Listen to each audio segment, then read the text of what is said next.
Bonjour les amis, alors je fais un petit chapitre aujourd'hui sur la stérilisation. Je vais vous présenter un petit peu ce que j'ai en ma possession et aussi ce que je préfère et pour quelles raisons. Donc déjà pour commencer, il y a deux types de stérilisateurs. Moi ça fait à peu près une quinzaine d'années que je stérilise mes aliments. Alors j'ai commencé avec ça, un truc le plus classique, c'est un contenant en zinc qu'on remplit d'eau et qui fonctionne avec ce type de brûleur. Un brûleur comme ça coûte 30 à 35 euros. Ça se branche sur une bonbonne de gaz, comptez 41 euros à peu près aujourd'hui pour une 13 kg, et à l'intérieur, on y ajoute ceci. Ça, c'est un porte-bocaux. Ces bocaux, en fait, vous venez les poser comme ça sur la grille, et pour éviter qu'avec l'ébullition, il ne se percute, il ne se casse, il y a un petit truc à rajouter.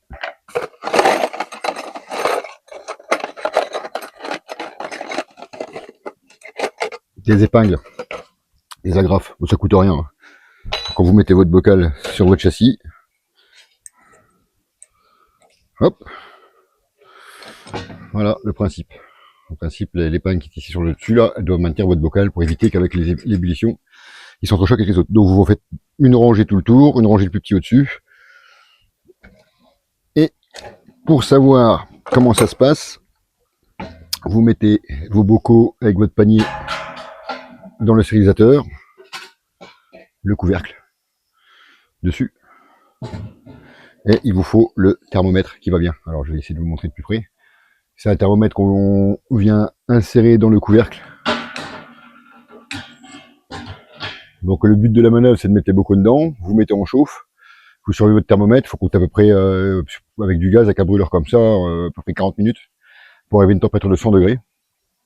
Et une fois que vous êtes à 100 degrés, suivant l'aliment que vous allez stériliser, suivant le contenant aussi, si c'est du 50, du 1 litre ou du 75 centilitres, le temps de traitement n'est pas le même. Donc, mais ça, je vous en parlerai après. Après, il y a une deuxième école, enfin, ce que je préfère moi aujourd'hui, parce que c'est beaucoup plus pratique. On a ce type de stérilisateur là, électrique. Alors lui, c'est électrique, pas de thermomètre, je vais vous expliquer pourquoi. Donc on retrouve le même principe.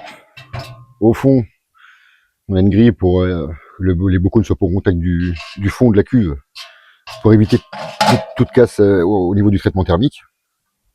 Vous mettez le couvercle, vous fermez. Et l'avantage, c'est que lui, il dispose d'un minuteur et d'un thermostat. Donc le thermostat, l'avantage de celui-là, c'est que quand il arrivera à 100 degrés, il va rester à température. Que sur un truc à gaz, vous allez arriver à température, mais vous ne pouvez pas gérer exactement les 100 degrés, il peut monter et descendre. Donc il y a un clapotis énorme dans la cuve, ce qui fait que les bocaux ont tendance à bouger. C'est pour ça qu'on a besoin des agrafes et toutes ces choses-là. Dans celui-ci, si vous savez le régler, si vous réglez vraiment l'ébullition, il faut le faire une première fois à blanc pour avoir vraiment le point d'ébullition de l'eau. Une fois que ça bout, il va se mettre en maintien à chaud, avec des voyants sur le côté là qu'on peut deviner là. Quand il est rouge, il est en chauffe, quand il est orange, il maintient à chaud. Il va se fixer à la température que vous avez prédéfinie. L'avantage d'un stérilisateur comme ça, c'est que vous pouvez faire stériliser aussi bien des bocaux, vous pouvez aussi faire de la charcuterie, cuire du boudin, des choses comme ça dedans, puisque vous pouvez exactement régler la température que vous voulez, et pendant un certain temps, puisqu'il y a un chronomètre avec. La deuxième chose intéressante avec ce type de produit, c'est que vous pouvez vous en donner en mettant vos bocaux stérilisés, il va s'arrêter tout seul. Alors qu'avec l'autre, il faut vraiment être présent, et honnêtement, ça prend beaucoup de temps. Alors si on peut un peu éviter de perdre du temps, c'est pas plus mal. Alors moi j'utilise parfois les deux, hein, parce que quand je fais des grosses rafales, j'utilise les deux.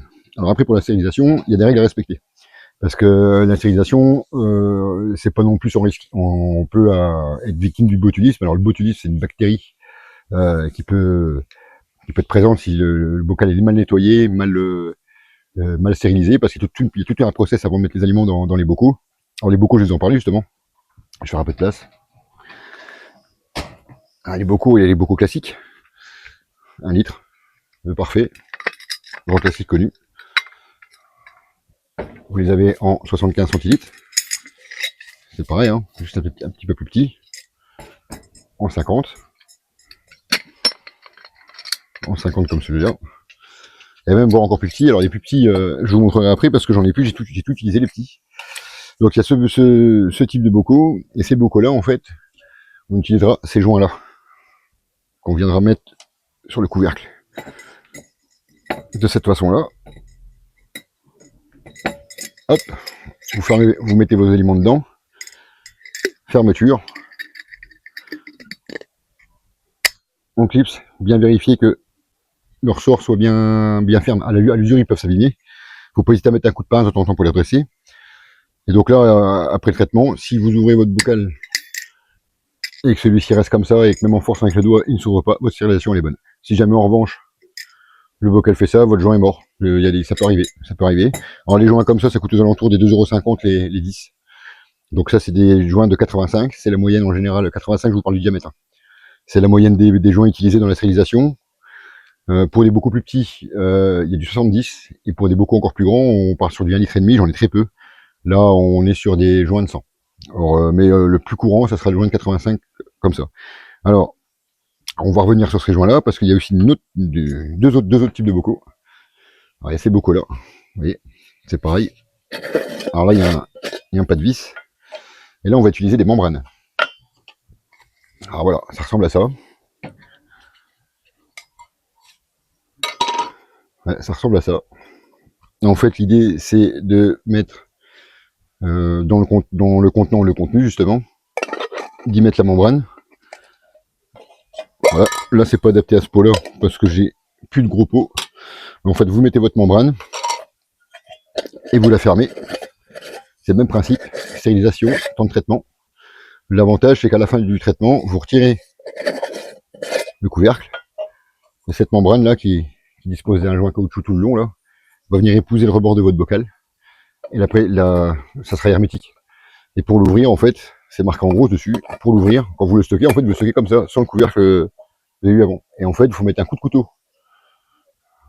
en plein milieu, là où il y a le petit repère, là, et la dépressurisation se fera, et votre bocal sera ouvert. Alors moi, j'utilise ça que pour du pâté. Parce que ces couvercles-là, en revanche, c'est que ça coûte aux alentours des 13 € les 10. Donc vous voyez la différence entre 2,50 € les 10 en caoutchouc et les 10, on a 10 € d'écart, un peu plus presque. 10, 11 € d'écart. Donc ça, c'est un petit peu luxueux, on va dire. Donc moi, je m'en sers uniquement pour les pâtés. Je fais des pâtés en bocaux. Donc je m'en sers à ça. Et puis après, il y a encore un autre type de contenant que vous connaissez tous plus ou moins avec les confitures. Voilà. Pareil, couvercle comme les confitures. Alors, ça existe, ça je ne l'ai pas, ça existe aussi pour les bouteilles, ce type de bouteille de jus de fruits. Alors l'avantage, c'est que... Enfin l'avantage, oui et non. En fait, il faut savoir une chose, c'est que tous les joints que je vous montre, c'est à usage unique. On n'utilise jamais deux fois le même joint. Parce qu'il a déjà été, il a pris un choc thermique, tout ça, on n'utilise jamais deux fois les mêmes joints, et les couvercles c'est pareil. C'est-à-dire que, bon, ça c'est pas cher, on les trouve sur certains sites marchands sur internet, on peut les avoir, les 100, pour les alentours de 10, 11 € les 100. Donc ça peut valoir le coup aussi. Mais je préconise ça plus pour tout ce qui est jus, les jus, les soupes, des choses comme ça. Mais après, le contenant aussi n'est pas au même prix. Il faut savoir que les bocaux le parfait, en moyenne, il faut compter une quinzaine d'euros pour 6 bocaux neufs, en 50 centilitres. Si vous prenez des 1 litre, ça va être un peu plus cher, et si vous prenez les plus petits, ça va être un peu moins cher. Alors moi, par exemple, vous voyez, petit bocaux de petits pois là, ça va très bien. Pareil, regardez, hop, et c'est hermétique. J'ai retiré le cul, il n'y a pas de problème.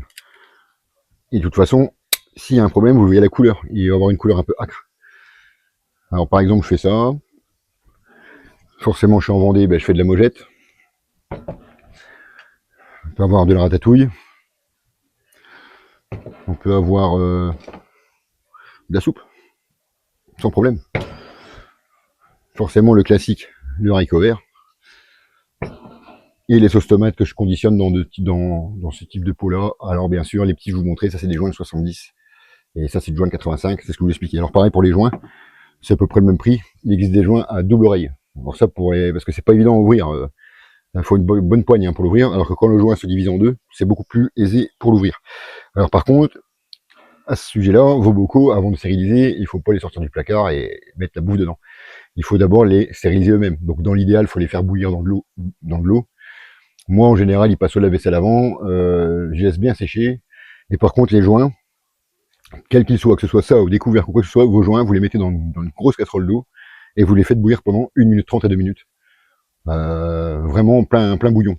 Vous les ramassez avec une fourchette pour pas vous brûler. Vous venez déposer vos joints sur vos couvercles.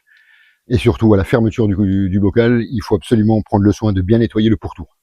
du verre qui va venir épouser le joint. Parce que c'est là où on peut avoir des soucis de contamination dans le bocal. Alors l'idée c'est de pas tomber malade dans les choses nous-mêmes. Donc l'idée, moi, ce que je fais, c'est que je vous dis, je les passe au lave-vaisselle, j'ai bouillante. Et puis en fait, il y a un trait, en fait, on remplit jamais le bocal à fond. On remplit le bocal à peu près jusqu'à 2 cm du bord. Si vous allez au-delà, pendant le traitement, le joint, ça fait comme une soupape, il risque de rejeter un peu de surplus dans votre cuve, dans votre cuve à stériliser, donc ça va l'attacher, ça va l'agresser. Quand vous avez un truc en zinc, c'est pas grave, quand c'est un truc en inox, pour nettoyer, c'est un peu plus galère, enfin, c'est pas que c'est galère, mais bon, c'est dommage de graisser pour rien, autant prendre tout de suite le bon réflexe et de charger les bocaux à pas plus de 2 cm du bord.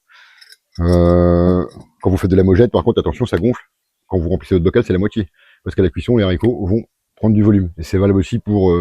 moi, je stérilise aussi des plats comme du couscous, des choses comme ça. S'il y a de la semoule avec, parce qu'en général, je fais des plats tout faits, il faut bien faire attention à ne pas avoir un surplus qui viendrait sortir dans la cuve, voire même, dans le pire des cas, éclater votre bocal. Attention aux dégâts. Donc voilà, en gros, la stérilisation. Donc là, je vous fais une présentation. J'ai prévu d'en faire dans quelques temps, parce que en ce moment, 2-3 fois par semaine, je fais une dizaine de bocaux, au fur et à mesure de ce que je ramasse dans mon jardin. Donc à la limite, je veux bien, la prochaine rafale, je pense c'est des haricots ou des coulis de tomates, je vais voir à ça. Et à ce moment-là, on fera une petite vidéo pour vous montrer le process en réel. Mais la stérilisation, honnêtement, quand vous faites du jardin, c'est un très bon moyen de conservation. La congélation, moi je suis pas pour, parce que du légume, faut le manger tout de suite parce que sinon après il cuit dans le gel. Mais c'est comme la viande ou le poisson, on peut pas garder indéfiniment dans le congélateur des aliments parce qu'ils vont brûler avec le froid. Que la stérilisation, moi j'ai des bocaux, je les garde de 3 ans, ça dépend, sans problème. C'est comme une conserve de magasin que vous allez chercher en ferraille. Le principe est le même, hein, ils ont rien inventé. C'est exactement pareil que les consignes, le parfait entre guillemets. Après, bien entendu, on parlera des temps de traitement. Par exemple, le haricot vert, sur des bocaux d'1 litre, on tape sur du 1 heure et demie de traitement à peu près. Les coulis de tomates, c'est beaucoup moins. On va tomber, si c'est sur des bocaux comme ça, on va être à 45 minutes. S'il y a la courgette, c'est beaucoup plus long. Enfin, les ratatouilles, ça va être 2 heures par exemple, parce qu'il y a plusieurs légumes dedans. Mais tout ça, à la limite, je ferai sur la page Facebook, je ferai à la limite des pages avec des temps de traitement, parce que j'ai tout ce qu'il faut. Un site qui est très bien pour vous si vous débutez, allez sur le site de Le Parfait. Non pas pour acheter leur matos parce que c'est quand même assez cher, même plus cher que dans les magasins autour de chez vous. Par contre, les temps de traitement, les recettes, il y en a pour tous les goûts, il y en a à foison. Allez-y pour déjà tester la chose. Et franchement, il y a de quoi faire. Normalement, il n'y a pas de problème. Donc voilà, c'était le petit point stérilisation. Et moi, je vous dis comme d'habitude, hein, bon jardin et à bientôt.